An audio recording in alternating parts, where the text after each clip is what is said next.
তুরস্কের অত্যাধুনিক বোরান হাউইটিজার বাংলাদেশ সেনাবাহিনীতে যুক্ত হওয়ার খবর এখন আন্তর্জাতিক অঙ্গনে আলোচনার কেন্দ্রবিন্দু। এটি এমন একটি অস্ত্র যা শুধু বাংলাদেশের সামরিক শক্তিকেই নতুন উচ্চতায় নিয়ে যাবে না, বরং আঞ্চলিক নিরাপত্তা এবং কৌশলগত অবস্থানেও বড় ধরনের প্রভাব ফেলবে। এই হাউইটিজার ব্যবহারে বাংলাদেশ সেনাবাহিনী আরও দ্রুত প্রতিক্রিয়া জানাতে পারবে এবং প্রতিরক্ষার পাশাপাশি আক্রমণাত্মক কৌশলগুলোতেও দক্ষতার সঙ্গে সাড়া দিতে সক্ষম হবে। তুরস্কের বিখ্যাত mechanical and chemical industry corporation MKEর তৈরি এই 105 মিলিমিটার আল্ট্রালাইট হাউইটিজার তার অসাধারণ ফায়ার পাওয়ার, নির্ভুল লক্ষ্যবস্তু আঘাত করার ক্ষমতা এবং দ্রুত মোতায়েনযোগ্য ডিজাইনের জন্য বিশ্বজুড়ে প্রশংসিত। এটি শুধু শক্তিশালী নয়, বরং বাংলাদেশ সেনাবাহিনীর কৌশলগত প্রয়োজনের সঙ্গে পুরোপুরি মানানসই। বিশেষ করে বাংলাদেশের নদীবহুল এবং পাহাড়ি ভূখণ্ডে এর ব্যবহার সেনাবাহিনীর সক্ষমতাকে অনেক গুণ বাড়িয়ে দেবে। বাংলাদেশের সেনাবাহিনী বহুদিন ধরেই পুরনো 105 মিলিমিটার হাউইটিজারগুলো ব্যবহার করে আসছিল, যা আধুনিক যুদ্ধক্ষেত্রের জন্য পর্যাপ্ত ছিল না। বুরান হাউইটিজার এই চ্যালেঞ্জ দূর করতে এবং সেনাবাহিনীর কার্যকারিতা বহুগুণ বাড়াতে সাহায্য করবে। এটি শুধু একটি অস্ত্র নয়, এটি বাংলাদেশের প্রতিরক্ষা ব্যবস্থায় এক যুগান্তকারী সংযোজন। আন্তর্জাতিক পর্যবেক্ষকরা বলছেন, এই চুক্তি বাংলাদেশ ও তুরস্কের প্রতিরক্ষা সম্পর্কের একটি বড় মাইলফলক। তুরস্ক বাংলাদেশের প্রতিরক্ষা খাতে দীর্ঘদিন ধরেই সহযোগিতা করে আসছে। এই নতুন চুক্তির মাধ্যমে সেই সম্পর্ক আরও গভীর হয়েছে। তুরস্কের মতো সামরিক প্রযুক্তিতে শীর্ষস্থানে থাকা একটি দেশের সঙ্গে এমন একটি চুক্তি শুধু বাংলাদেশের প্রতিরক্ষার জন্য নয়, আঞ্চলিক সামরিক ভারসাম্যের জন্যও গুরুত্বপূর্ণ। অন্যদিকে এই সংযোজনের খবরে ভারতীয় মিডিয়া এবং রাজনৈতিক অঙ্গনে ব্যাপক প্রতিক্রিয়া দেখা যাচ্ছে। ভারত, যেটি দীর্ঘদিন ধরে দক্ষিণ এশিয়ায় প্রতিরক্ষা ক্ষেত্রে আধিপত্য বজায় রেখে চলেছে, তাদের জন্য এটি একটি বড় চ্যালেঞ্জ। বাংলাদেশের উত্তর পূর্ব সীমান্তের পাশে ভারতের উপস্থিতি এবং সামরিক ক্ষমতার উপর এই উন্নত প্রযুক্তির হাউইটিজার সরাসরি প্রভাব ফেলতে পারে। ভারতীয় সংবাদ মাধ্যমগুলোতে বলা হচ্ছে, বাংলাদেশের হাতে এই হাউইটিজার চলে যাওয়া ভারতের জন্য শুধু একটি সামরিক চ্যালেঞ্জ নয়, বরং কৌশলগত নিরাপত্তার ক্ষেত্রেও বড় একটি ধাক্কা। এই হাউইটিজার থেকে ছোড়া গোলা অনেক দূর পর্যন্ত পৌঁছাতে পারে এবং এটি মোতায়েন করা সম্ভব দ্রুততম সময়ে। এমনকি বাংলাদেশের ভূখণ্ডে যদি কোনো অস্থিরতা বা বহিরাগত হুমকি দেখা দেয়, এই অস্ত্রের সাহায্যে সেই হুমকি দূর করা যাবে সহজেই। তবে বাংলাদেশ সেনাবাহিনীর জন্য এই চুক্তি কোনো আগ্রাসনের প্রস্তুতি নয়, এটি দেশের নিরাপত্তা এবং প্রতিরক্ষা শক্তি বৃদ্ধির জন্য একটি সুপরিকল্পিত পদক্ষেপ। ভিশন 2030-এর আওতায় বাংলাদেশ সেনাবাহিনী পুরনো সরঞ্জামগুলোর আধুনিকীকরণের দিকে মনোযোগ দিয়েছে। এর মধ্যে বুরান হাউইটিজার অন্যতম একটি অংশ। এর মাধ্যমে দেশের প্রতিরক্ষা ব্যবস্থা শুধু আধুনিক হবে না, বরং দীর্ঘমেয়াদে টেকসই এবং কার্যকর হয়ে উঠবে।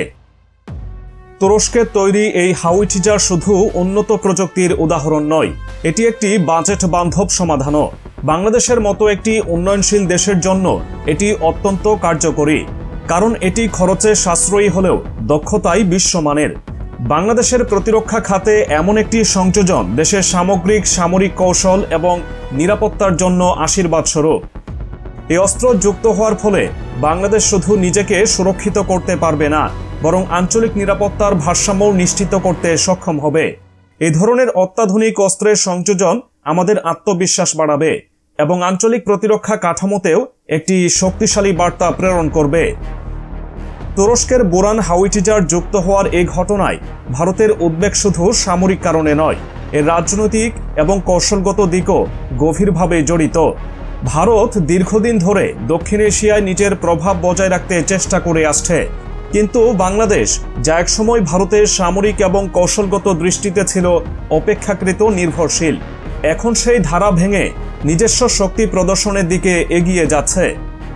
এই শক্তি ভারতের জন্য শুধু একটি সামরিক চ্যালেঞ্জ নয়, এটি আঞ্চলিক কূটনৈতিক সম্পর্কের ভারসাম্যকেও নতুন করে রূপ দিচ্ছে। তুরস্ক, যা এখন দক্ষিণ এশিয়ায় একটি গুরুত্বপূর্ণ প্রতিরক্ষা অংশীদার হয়ে উঠছে, তাদের সঙ্গে বাংলাদেশের এই ঘনিষ্ঠতা ভারতের জন্য একটি চিন্তার বিষয়। তুরস্ক এবং ভারতের মধ্যকার সাম্প্রতিক সম্পর্ক এমনিতেই নানা টানাপোড়েনের মধ্যে রয়েছে। এর মধ্যে বাংলাদেশ তুরস্ক প্রতিরক্ষা সহযোগিতা ভারতকে নতুন করে ভাবতে বাধ্য করছে। অন্যদিকে আন্তর্জাতিক বিশেষজ্ঞরা বলছেন, বাংলাদেশের এই পদক্ষেপ একটি সুপরিকল্পিত এবং কৌশলগত সিদ্ধান্ত। দেশের প্রতিরক্ষা খাতকে আধুনিকীকরণের জন্য এটি অত্যন্ত সময় উপযোগী। দক্ষিণ এশিয়ায় ক্রমবর্ধমান সামরিক প্রতিযোগিতার মধ্যে বাংলাদেশের এই উদ্যোগ শুধুমাত্র প্রতিরক্ষামূলক নয়, বরং এটি একটি শক্তিশালী প্রতীকী বার্তাও বহন করে। বুরান হাউইটিজার শুধু আক্রমণ নয়, আত্মরক্ষার ক্ষেত্রেও অসাধারণ কার্যকর। বাংলাদেশের প্রতিরক্ষা বাহিনী এখন আরও দ্রুত এবং কার্যকরভাবে যে কোনো হুমকির মোকাবেলা করতে সক্ষম হবে। নদী এবং পাহাড়ি এলাকা যেখানে মোতায়েনযোগ্য অস্ত্রের প্রয়োজন সবচেয়ে বেশি, সেখানে এই হাউইটিজার একটি গুরুত্বপূর্ণ ভূমিকা পালন করবে। বিশেষ করে সীমান্ত এলাকায় সেনাবাহিনীর প্রতিরক্ষা ব্যবস্থা আরও শক্তিশালী হবে। এই চুক্তির অন্যতম গুরুত্বপূর্ণ দিক হল এটি বাংলাদেশের প্রতিরক্ষা খাতে দীর্ঘমেয়াদী সাশ্রয় নিশ্চিত করবে। তুরস্কের তৈরি এই হাউইটিজার শুধু কার্যকর নয়, এর রক্ষণাবেক্ষণ এবং অপারেটিং খরচও তুলনামূলকভাবে কম। এটি বাংলাদেশের সামরিক বাজেটের সঙ্গে সামঞ্জস্যপূর্ণ, যা দেশের প্রতিরক্ষা পরিকল্পনার অন্যতম প্রধান দিক। ভারতীয় মিডিয়া এবং রাজনৈতিক মহলে যে উদ্বেগ দেখা দিয়েছে তা আসলে তাদের নিজেদের দীর্ঘদিনের আধিপত্যবাদী নীতির প্রতিফলন। বাংলাদেশের এই উন্নয়ন তাদের কৌশলগত অবস্থানের উপর বড় একটি প্রভাব ফেলবে, বিশেষত উত্তর পূর্ব ভারতের রাজ্যগুলোতে, যেখানে বাংলাদেশের সঙ্গে সরাসরি সীমান্ত রয়েছে।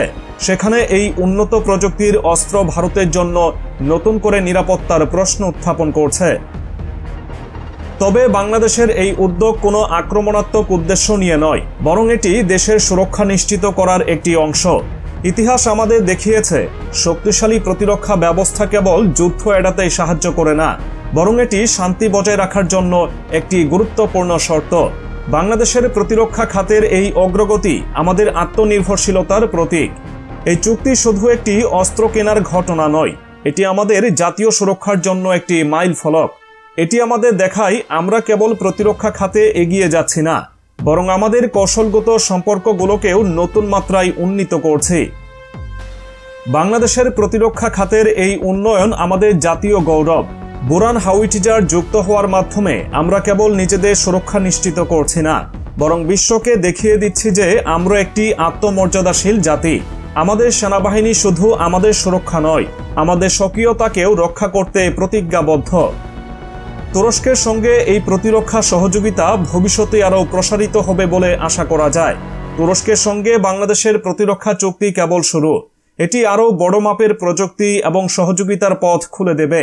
প্রতিরক্ষা শক্তি বাড়ানোর এই ধারা অব্যাহত থাকলে বাংলাদেশ দ্রুতই আঞ্চলিক নিরাপত্তার ক্ষেত্রে একটি শক্তিশালী অবস্থান গড়ে তুলবে। আজকের বাংলাদেশ আগের বাংলাদেশ নয়, এটি একটি আত্মপ্রত্যয়ী এবং শক্তিশালী দেশ যা যে কোনো চ্যালেঞ্জ মোকাবেলায় সক্ষম। বুরান হাউইটিজার এই যাত্রার আরেকটি গুরুত্বপূর্ণ ধাপ। আমরা এগিয়ে যাচ্ছি এবং এই যাত্রায় আমাদের সাফল্যের গল্প কেবল শুরু হয়েছে।